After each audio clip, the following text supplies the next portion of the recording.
Hi, I'm Factor Brunt, or Dave if you like, and it's time to harvest my garlic. Garlic's really easy to grow, and I love growing it because it doesn't require much effort and it tastes really good. So garlic has to be planted in the autumn. So last October I went on the internet to the garlic farm on the Isle of Wight that produces garlic, funnily enough, and ordered some bulbs. You can also get from the garlic farm garlic growers pack, garlic lovers pack. Comes in a box like this, and you get all sorts of different types of garlic to try out. And that's how I started. And it comes with instructions too. So once you get your bulbs from the shop, it's quite easy really. So what you have to do is to split open the bulb and to get the cloves inside. Now the big bulbs will come from the big cloves, so you really want to plant all the big cloves. Some people say eat the small cloves, but you can grow baby garlic using the small cloves. So you can see they come in layers, the big cloves on the outside and the small cloves on the inside.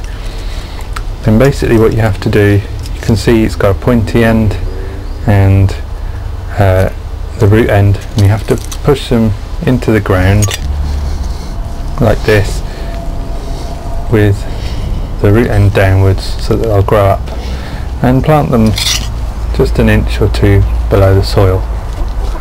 So the reason we plant them in the autumn is because the clove has to have cold weather to split, and it's the cold weather of winter that causes a chemical reaction inside the clove that causes one clove to turn into many cloves into a bulb.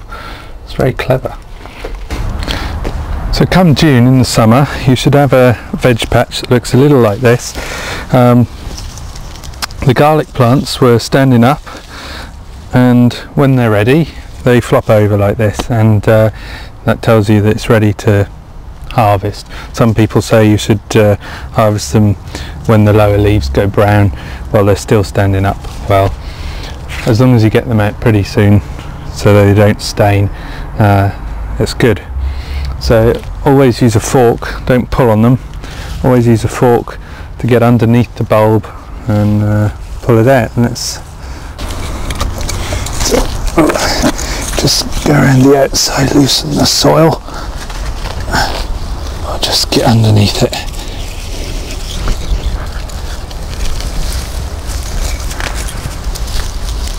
There we go.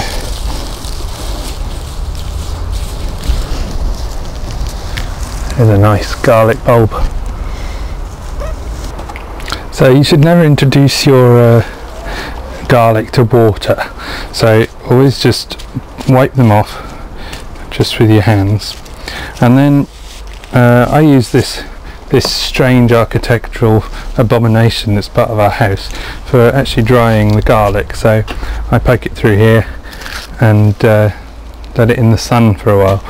Now I leave it here for a day or two, as long as it's not going to rain, and then I'll put it inside and let it dry out for a couple of weeks, by which time it's okay to eat, and it should last well 6 to 8 months indoors in a dry place in the kitchen or whatever. Now for next year you would keep the biggest bulbs, the biggest cloves I mean, from the bulbs for replanting. So there you are, there's a bit about garlic. I hope you're all going to grow some garlic this year, put it in the autumn, and next year you'll have some lovely homemade garlic which smells gorgeous. It was really sweet and lovely. Anyway, that's just a little bit from my tiny little small holding here in Dorset. Bye.